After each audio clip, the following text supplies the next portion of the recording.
ಕೃಷ್ಣನಿಗೆ ಈ ಪಾರ್ಥಸಾರಥಿ ಸುವರ್ಣ ರಥವನ್ನು ನಾವು ನೀಡ್ತಾ ಇದ್ದೇವೆ. ಉಡುಪಿಯಲ್ಲಿ ಕೃಷ್ಣ ಗೀತಾಚಾರ್ಯನಾಗಿ ಕಂಗೊಳಿಸ್ತಾ ಇದ್ದಾನೆ.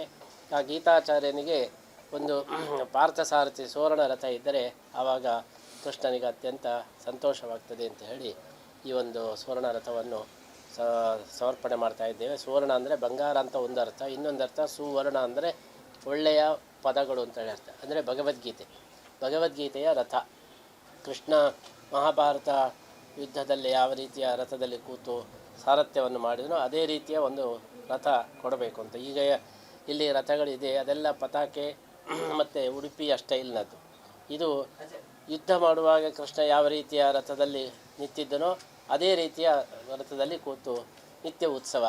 ಇನ್ನು ಮೇಲೆ ಉಡುಪಿಯಲ್ಲಿ 2 ಉತ್ಸವಗಳು ಏಕಕಾಲದಲ್ಲಿ ಮಾಡಬಹುದು. ರಥಬೀದಿಯಲ್ಲಿ ಈ ನಿತ್ಯ ನಡೆಯತಕ್ಕಂಥ ರಥೋತ್ಸವ ಮತ್ತು ಪ್ರತಿನಿತ್ಯ ಕೊಳಲು ವಾದನ ಆಗ್ತದೆ. ಆವಾಗ ಈ ರಥದಲ್ಲಿ ಉತ್ಸವ, 2 ರಥೋತ್ಸವ ಒಂದೇ ದಿವಸದಲ್ಲಿ ಮಾಡುವ ಹಾಗೆ ಇದನ್ನು ನಾವು ಯೋಚನೆ ಮಾಡಿದ್ದೇವೆ. ಇದರ ಜೊತೆಗೆ ಇನ್ನೊಂದು ಉದ್ದೇಶ, ನಾವು ಸ್ವಾಮಿಗಳಾಗಿ 50 ವರ್ಷ ಮುಗಿದಿದೆ. ಸುವರ್ಣೋತ್ಸವ ಅಂತ ಎಲ್ಲ ಆಚರಿಸ್ತಾರೆ. ನಾವು ಕೃಷ್ಣನಿಗೆ ಸುವರ್ಣ ರಥವನ್ನು ಸಮರ್ಪಣೆ ಮಾಡಿದರೆ ಅದೇ ಸುವರ್ಣೋತ್ಸವ ಅಂತ ಹೇಳಿ ಕೃಷ್ಣನಿಗೆ ಈ ಸುವರ್ಣ ರಥೋತ್ಸವವನ್ನು ನಮ್ಮ 50ನೇ ವರ್ಷದ ನೆನಪಿಗಾಗಿ ನಾವು ಅರ್ಪಣೆ ಮಾಡ್ತಾ ಇದ್ದೇವೆ. 50 ವರ್ಷಗಳ ಜೀವನ ಯಾತ್ರೆಯನ್ನು ನಡೆಸಿಕೊಟ್ಟಂತಹ ಕೃಷ್ಣನಿಗೆ ಒಂದು ರಥಯಾತ್ರೆ, ಒಂದು ರಥವನ್ನು ನಾವು ಕೊಟ್ಟರೆ ಆವಾಗ ಅದು ಅನ್ವರ್ಥಕ ಎಂಬ ದೃಷ್ಟಿಯಲ್ಲಿ ಸುವರ್ಣ ರಥವನ್ನು ಕೃಷ್ಣನಿಗೆ ಸಮರ್ಪಣೆ ಮಾಡ್ತಾ ಇದ್ದೇವೆ. ಇಲ್ಲಿ ಉಡುಪಿಯ ಕೃಷ್ಣ ಉತ್ಸವ ಬ್ರಹ್ಮ. ಇಲ್ಲಿ 2 ರೀತಿಯ ಉಪಾಸನೆ, ಒಂದು ಅನ್ನಬ್ರಹ್ಮ ಮತ್ತೊಂದು ಉತ್ಸವ ಬ್ರಹ್ಮ ಅಂತ. ನಿತ್ಯ ಅನ್ನದಾನ ನಡೀತಕ್ಕಂತಹ ಒಂದು ಕ್ಷೇತ್ರ ಇದು. ಅದೇ ರೀತಿ ನಿತ್ಯ ರಥೋತ್ಸವ ನಡೀತಕ್ಕಂತಹ ಕ್ಷೇತ್ರ. ಬೇರೆ ಯಾವ ಕ್ಷೇತ್ರದಲ್ಲಿಯೂ ಕೂಡ ಪ್ರತಿನಿತ್ಯ ರಥೋತ್ಸವ ನಡೆಯುವುದಿಲ್ಲ. ಇಲ್ಲಿ ಮಳೆ ಬರಲಿಲ್ಲ ಅಂದರೆ ನಿತ್ಯ ರಥೋತ್ಸವ ನಡೀತದೆ. ಯಾಕೆಂದರೆ ಕೃಷ್ಣನಿಗೆ ಉತ್ಸವ ಪ್ರಿಯ. ಆದ್ದರಿಂದ ಅವನಿಗೆ ಅನ್ನದಾನ ಹೇಗೆ ವಿಶೇಷವೋ ಹಾಗೆ ಇಲ್ಲಿ ಉತ್ಸವವು ಕೂಡ ಕೃಷ್ಣನಿಗೆ ಬಹಳ ವಿಶೇಷ. ಅದಕ್ಕೋಸ್ಕರನೇ ಕಳೆದ ಪರ್ಯಾಯದಲ್ಲಿ 3ನೇ ಪರ್ಯಾಯದಲ್ಲಿ ನಾವು ಅನ್ನಬ್ರಹ್ಮ ಅಂತ ಹೇಳಿ ಅನ್ನಶಾಲೆ ಹಾಗೆ ನವರತ್ನ ರಥ ಸಮರ್ಪಣೆ ಮಾಡಿದೆವು. ಈ ಬಾರಿ ಅನ್ನಶಾಲೆಗೆ ಬೇಕಾದಂತಹ ಎಲ್ಲ ವ್ಯವಸ್ಥೆಗಳು ಮತ್ತು ರಥ ಉತ್ಸವ ಬ್ರಹ್ಮನಿಗೆ ಒಂದು ರಥ ಕೊಡಬೇಕು. ಆ ರೀತಿ ಪರ್ಯಾಯ ಇದು ಪರಿಪೂರ್ಣ ಆಗಬೇಕು ಅಂತ ನಮ್ಮ ಸಂಕಲ್ಪವಾಗಿದೆ. ನಾವು ಅನ್ನದಾನಕ್ಕೆ ಬೇಕಾದಂತಹ ವ್ಯವಸ್ಥೆಗಳಿಗೋಸ್ಕರ ಎಂಜಲೆಲೆಯ ಒಂದು ವ್ಯವಸ್ಥೆಯನ್ನು ಕೂಡ ಹೊಸದಾಗಿ ಮೊನ್ನೆ ತಾನೇ ಮಾಡಿದ್ದೇವೆ. ಎಂಜಲೆಲೆಯನ್ನು ಗೊಬ್ಬರವಾಗಿ ಅದನ್ನು ಪರಿವರ್ತನೆ ಮಾಡಿ ಅದು ಕೃಷಿಗೆ ಉಪಯೋಗ ಆಗುವ ಹಾಗೆ. ಇಷ್ಟ ತನಕ ಅದನ್ನು ವಿಲೇವಾರಿ ಮಾಡೋದೇ ಒಂದು ಕಷ್ಟ ಆಗಿತ್ತು. ಅದಕ್ಕೋಸ್ಕರ ಸುಮಾರು 25 ಲಕ್ಷ ರೂಪಾಯಿ ಖರ್ಚು ಮಾಡಿ ಮೊನ್ನೆ ತಾನೇ SPT ಅದರ ವ್ಯವಸ್ಥೆಯನ್ನು ಮಾಡಿದ್ದೇವೆ. ಹಾಗೆಯೇ 60 ಬಾತ್ರೂಮ್ಗಳನ್ನು ಇಲ್ಲಿ ಸ್ಥಾಪನೆ ಮಾಡಿ ಜನರಿಗೆ ಅನುಕೂಲ ಆಗುವ ಹಾಗೆ ಫ್ಲೈಓವರು, ಅದೇ ರೀತಿ ಚಪ್ಪರ, ಯಾಳಿ, ಹೀಗೆ ಕೃಷ್ಣ ಮಠವನ್ನು ಪರಿಪೂರ್ಣವಾಗಿ ಅಭಿವೃದ್ಧಿ ಪಥದಲ್ಲಿ ತರಬೇಕು. ಸರ್ವತೋಮುಖವಾದಂಥ ವಿಶ್ವತೋಮುಖವಾದಂತಹ ಅಭಿವೃದ್ಧಿ ಆಗಬೇಕೆಂಬ ದೃಷ್ಟಿಯಲ್ಲಿ ನಮ್ಮ ಪರ್ಯಾಯದಲ್ಲಿ ಈ ಎಲ್ಲ ಸೇವೆಗಳನ್ನು ನಾವು ಮಾಡಿದ್ದೇವೆ. ಕೃಷ್ಣನಿಗೆ ಈ ಪಾರ್ಥಸಾರಥಿ ಸುವರ್ಣ ರಥವನ್ನು ನಾವು ನೀಡ್ತಾ ಇದ್ದೇವೆ. ಉಡುಪಿಯಲ್ಲಿ ಕೃಷ್ಣ ಗೀತಾಚಾರ್ಯನಾಗಿ ಕಂಗೊಳಿಸ್ತಾ ಇದ್ದಾನೆ.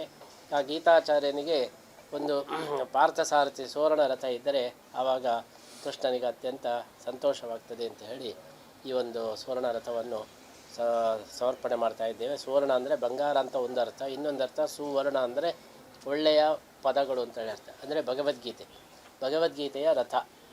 ಕೃಷ್ಣ ಮಹಾಭಾರತ ಯುದ್ಧದಲ್ಲಿ ಯಾವ ರೀತಿಯ ರಥದಲ್ಲಿ ಕೂತು ಸಾರಥ್ಯವನ್ನು ಮಾಡಿದನೋ ಅದೇ ರೀತಿಯ ಒಂದು ರಥ ಕೊಡಬೇಕು ಅಂತ. ಈಗ ಇಲ್ಲಿ ರಥಗಳಿದೆ, ಅದೆಲ್ಲ ಪತಾಕೆ ಮತ್ತು ಉಡುಪಿಯ ಸ್ಟೈಲ್ನದ್ದು. ಇದು ಯುದ್ಧ ಮಾಡುವಾಗ ಕೃಷ್ಣ ಯಾವ ರೀತಿಯ ರಥದಲ್ಲಿ ನಿಂತಿದ್ದನೋ ಅದೇ ರೀತಿಯ ರಥದಲ್ಲಿ ಕೂತು ನಿತ್ಯ ಉತ್ಸವ. ಇನ್ನು ಮೇಲೆ ಉಡುಪಿಯಲ್ಲಿ 2 ಉತ್ಸವಗಳು ಏಕಕಾಲದಲ್ಲಿ ಮಾಡಬಹುದು. ರಥಬೀದಿಯಲ್ಲಿ ಈ ನಿತ್ಯ ನಡೆಯತಕ್ಕಂಥ ರಥೋತ್ಸವ ಮತ್ತು ಪ್ರತಿನಿತ್ಯ ಕೊಳಲು ವಾದನ ಆಗ್ತದೆ. ಆವಾಗ ಈ ರಥದಲ್ಲಿ ಉತ್ಸವ, 2 ರಥೋತ್ಸವ ಒಂದೇ ದಿವಸದಲ್ಲಿ ಮಾಡುವ ಹಾಗೆ ಇದನ್ನು ನಾವು ಯೋಚನೆ ಮಾಡಿದ್ದೇವೆ. ಇದರ ಜೊತೆಗೆ ಇನ್ನೊಂದು ಉದ್ದೇಶ, ನಾವು ಸ್ವಾಮಿಗಳಾಗಿ 50 ವರ್ಷ ಮುಗಿದಿದೆ. ಸುವರ್ಣೋತ್ಸವ ಅಂತ ಎಲ್ಲ ಆಚರಿಸ್ತಾರೆ. ನಾವು ಕೃಷ್ಣನಿಗೆ ಸುವರ್ಣ ರಥವನ್ನು ಸಮರ್ಪಣೆ ಮಾಡಿದರೆ ಅದೇ ಸುವರ್ಣೋತ್ಸವ ಅಂತ ಹೇಳಿ ಕೃಷ್ಣನಿಗೆ ಈ ಸುವರ್ಣ ರಥೋತ್ಸವವನ್ನು ನಮ್ಮ 50ನೇ ವರ್ಷದ ನೆನಪಿಗಾಗಿ ನಾವು ಅರ್ಪಣೆ ಮಾಡ್ತಾ ಇದ್ದೇವೆ. 50 ವರ್ಷಗಳ ಜೀವನ ಯಾತ್ರೆಯನ್ನು ನಡೆಸಿಕೊಟ್ಟಂತಹ ಕೃಷ್ಣನಿಗೆ ಒಂದು ರಥಯಾತ್ರೆ, ಒಂದು ರಥವನ್ನು ನಾವು ಕೊಟ್ಟರೆ ಆವಾಗ ಅದು ಅನ್ವರ್ಥಕ ಎಂಬ ದೃಷ್ಟಿಯಲ್ಲಿ ಸುವರ್ಣ ರಥವನ್ನು ಕೃಷ್ಣನಿಗೆ ಸಮರ್ಪಣೆ ಮಾಡ್ತಾ ಇದ್ದೇವೆ. ಇಲ್ಲಿ ಉಡುಪಿಯ ಕೃಷ್ಣ ಉತ್ಸವ ಬ್ರಹ್ಮ. ಇಲ್ಲಿ ಎರಡು ರೀತಿಯ ಉಪಾಸನೆ, ಒಂದು ಅನ್ನಬ್ರಹ್ಮ ಮತ್ತೊಂದು ಉತ್ಸವ ಬ್ರಹ್ಮ ಅಂತ. ನಿತ್ಯ ಅನ್ನದಾನ ನಡೀತಕ್ಕಂತಹ ಒಂದು ಕ್ಷೇತ್ರ ಇದು. ಅದೇ ರೀತಿ ನಿತ್ಯ ರಥೋತ್ಸವ ನಡೀತಕ್ಕಂತಹ ಕ್ಷೇತ್ರ. ಬೇರೆ ಯಾವ ಕ್ಷೇತ್ರದಲ್ಲಿಯೂ ಕೂಡ ಪ್ರತಿನಿತ್ಯ ರಥೋತ್ಸವ ನಡೆಯುವುದಿಲ್ಲ. ಇಲ್ಲಿ ಮಳೆ ಬರಲಿಲ್ಲ ಅಂದರೆ ನಿತ್ಯ ರಥೋತ್ಸವ ನಡೀತದೆ. ಯಾಕೆಂದರೆ ಕೃಷ್ಣನಿಗೆ ಉತ್ಸವ ಪ್ರಿಯ. ಆದ್ದರಿಂದ ಅವನಿಗೆ ಅನ್ನದಾನ ಹೇಗೆ ವಿಶೇಷವೋ ಹಾಗೆ ಇಲ್ಲಿ ಉತ್ಸವವು ಕೂಡ ಕೃಷ್ಣನಿಗೆ ಬಹಳ ವಿಶೇಷ. ಅದಕ್ಕೋಸ್ಕರನೇ ಕಳೆದ ಪರ್ಯಾಯದಲ್ಲಿ, 3ನೇ ಪರ್ಯಾಯದಲ್ಲಿ ನಾವು ಅನ್ನಬ್ರಹ್ಮ ಅಂತ ಹೇಳಿ ಅನ್ನಶಾಲೆ ಹಾಗೆ ನವರತ್ನ ರಥ ಸಮರ್ಪಣೆ ಮಾಡಿದೆವು. ಈ ಬಾರಿ ಅನ್ನಶಾಲೆಗೆ ಬೇಕಾದಂತಹ ಎಲ್ಲ ವ್ಯವಸ್ಥೆಗಳು ಮತ್ತು ರಥ ಉತ್ಸವ ಬ್ರಹ್ಮನಿಗೆ ಒಂದು ರಥ ಕೊಡಬೇಕು. ಆ ರೀತಿ ಪರ್ಯಾಯ ಇದು ಪರಿಪೂರ್ಣ ಆಗಬೇಕು ಅಂತ ನಮ್ಮ ಸಂಕಲ್ಪವಾಗಿದೆ. ನಾವು ಅನ್ನದಾನಕ್ಕೆ ಬೇಕಾದಂತಹ ವ್ಯವಸ್ಥೆಗಳಿಗೋಸ್ಕರ ಎಂಜಲೆಲೆಯ ಒಂದು ವ್ಯವಸ್ಥೆಯನ್ನು ಕೂಡ ಹೊಸದಾಗಿ ಮೊನ್ನೆ ತಾನೇ ಮಾಡಿದ್ದೇವೆ. ಎಂಜಲೆಲೆಯನ್ನು ಗೊಬ್ಬರವಾಗಿ ಅದನ್ನು ಪರಿವರ್ತನೆ ಮಾಡಿ ಅದು ಕೃಷಿಗೆ ಉಪಯೋಗ ಆಗುವ ಹಾಗೆ. ಇಷ್ಟ ತನಕ ಅದನ್ನು ವಿಲೇವಾರಿ ಮಾಡೋದೇ ಒಂದು ಕಷ್ಟ ಆಗಿತ್ತು. ಅದಕ್ಕೋಸ್ಕರ ಸುಮಾರು 25 ಲಕ್ಷ ರೂಪಾಯಿ ಖರ್ಚು ಮಾಡಿ ಮೊನ್ನೆ ತಾನೇ SPT ಅದರ ವ್ಯವಸ್ಥೆಯನ್ನು ಮಾಡಿದ್ದೇವೆ.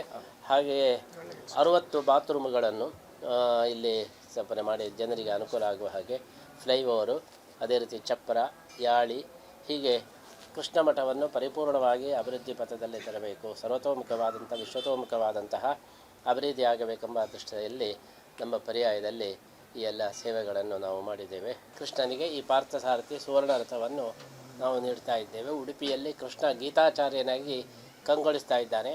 ಆ ಗೀತಾಚಾರ್ಯನಿಗೆ ಒಂದು ಪಾರ್ಥಸಾರಥಿ ಸುವರ್ಣ ರಥ ಇದ್ದರೆ ಆವಾಗ ಕೃಷ್ಣನಿಗೆ ಅತ್ಯಂತ ಸಂತೋಷವಾಗ್ತದೆ ಅಂತ ಹೇಳಿ ಈ ಒಂದು ಸುವರ್ಣ ರಥವನ್ನು ಸಮರ್ಪಣೆ ಮಾಡ್ತಾ ಇದ್ದೇವೆ. ಸುವರ್ಣ ಅಂದರೆ ಬಂಗಾರ ಅಂತ ಒಂದು ಅರ್ಥ, ಇನ್ನೊಂದು ಅರ್ಥ ಸುವರ್ಣ ಅಂದರೆ ಒಳ್ಳೆಯ ಪದಗಳು ಅಂತೇಳಿ ಅರ್ಥ. ಅಂದರೆ ಭಗವದ್ಗೀತೆಯ ರಥ. ಕೃಷ್ಣ ಮಹಾಭಾರತ ಯುದ್ಧದಲ್ಲಿ ಯಾವ ರೀತಿಯ ರಥದಲ್ಲಿ ಕೂತು ಸಾರಥ್ಯವನ್ನು ಮಾಡಿದನೋ ಅದೇ ರೀತಿಯ ಒಂದು ರಥ ಕೊಡಬೇಕು ಅಂತ. ಈಗ ಇಲ್ಲಿ ರಥಗಳಿದೆ, ಅದೆಲ್ಲ ಪತಾಕೆ ಮತ್ತು ಉಡುಪಿಯ ಸ್ಟೈಲ್ನದ್ದು. ಇದು ಯುದ್ಧ ಮಾಡುವಾಗ ಕೃಷ್ಣ ಯಾವ ರೀತಿಯ ರಥದಲ್ಲಿ ನಿಂತಿದ್ದನೋ ಅದೇ ರೀತಿಯ ರಥದಲ್ಲಿ ಕೂತು ನಿತ್ಯ ಉತ್ಸವ. ಇನ್ನು ಮೇಲೆ ಉಡುಪಿಯಲ್ಲಿ 2 ಉತ್ಸವಗಳು ಏಕಕಾಲದಲ್ಲಿ ಮಾಡಬಹುದು. ರಥಬೀದಿಯಲ್ಲಿ ಈ ನಿತ್ಯ ನಡೆಯತಕ್ಕಂಥ ರಥೋತ್ಸವ ಮತ್ತು ಪ್ರತಿನಿತ್ಯ ಕೊಳಲು ವಾದನ ಆಗ್ತದೆ. ಆವಾಗ ಈ ರಥದಲ್ಲಿ ಉತ್ಸವ, 2 ರಥೋತ್ಸವ ಒಂದೇ ದಿವಸದಲ್ಲಿ ಮಾಡುವ ಹಾಗೆ ಇದನ್ನು ನಾವು ಯೋಚನೆ ಮಾಡಿದ್ದೇವೆ. ಇದರ ಜೊತೆಗೆ ಇನ್ನೊಂದು ಉದ್ದೇಶ, ನಾವು ಸ್ವಾಮಿಗಳಾಗಿ 50 ವರ್ಷ ಮುಗಿದಿದೆ. ಸುವರ್ಣೋತ್ಸವ ಅಂತ ಎಲ್ಲ ಆಚರಿಸ್ತಾರೆ. ನಾವು ಕೃಷ್ಣನಿಗೆ ಸುವರ್ಣ ರಥವನ್ನು ಸಮರ್ಪಣೆ ಮಾಡಿದರೆ ಅದೇ ಸುವರ್ಣೋತ್ಸವ ಅಂತ ಹೇಳಿ ಕೃಷ್ಣನಿಗೆ ಈ ಸುವರ್ಣ ರಥೋತ್ಸವವನ್ನು ನಮ್ಮ 50ನೇ ವರ್ಷದ ನೆನಪಿಗಾಗಿ ನಾವು ಅರ್ಪಣೆ ಮಾಡ್ತಾ ಇದ್ದೇವೆ. 50 ವರ್ಷಗಳ ಜೀವನ ಯಾತ್ರೆಯನ್ನು ನಡೆಸಿಕೊಟ್ಟಂತಹ ಕೃಷ್ಣನಿಗೆ ಒಂದು ರಥಯಾತ್ರೆ, ಒಂದು ರಥವನ್ನು ನಾವು ಕೊಟ್ಟರೆ ಆವಾಗ ಅದು ಅನ್ವರ್ಥಕ ಎಂಬ ದೃಷ್ಟಿಯಲ್ಲಿ ಸುವರ್ಣ ರಥವನ್ನು ಕೃಷ್ಣನಿಗೆ ಸಮರ್ಪಣೆ ಮಾಡ್ತಾ ಇದ್ದೇವೆ. ಇಲ್ಲಿ ಉಡುಪಿಯ ಕೃಷ್ಣ ಉತ್ಸವ ಬ್ರಹ್ಮ. ಇಲ್ಲಿ 2 ರೀತಿಯ ಉಪಾಸನೆ, ಒಂದು ಅನ್ನಬ್ರಹ್ಮ ಮತ್ತೊಂದು ಉತ್ಸವ ಬ್ರಹ್ಮ ಅಂತ. ನಿತ್ಯ ಅನ್ನದಾನ ನಡೀತಕ್ಕಂತಹ ಒಂದು ಕ್ಷೇತ್ರ ಇದು. ಅದೇ ರೀತಿ ನಿತ್ಯ ರಥೋತ್ಸವ ನಡೀತಕ್ಕಂತಹ ಕ್ಷೇತ್ರ. ಬೇರೆ ಯಾವ ಕ್ಷೇತ್ರದಲ್ಲಿಯೂ ಕೂಡ ಪ್ರತಿನಿತ್ಯ ರಥೋತ್ಸವ ನಡೆಯುವುದಿಲ್ಲ. ಇಲ್ಲಿ ಮಳೆ ಬರಲಿಲ್ಲ ಅಂದರೆ ನಿತ್ಯ ರಥೋತ್ಸವ ನಡೀತದೆ. ಯಾಕೆಂದರೆ ಕೃಷ್ಣನಿಗೆ ಉತ್ಸವ ಪ್ರಿಯ.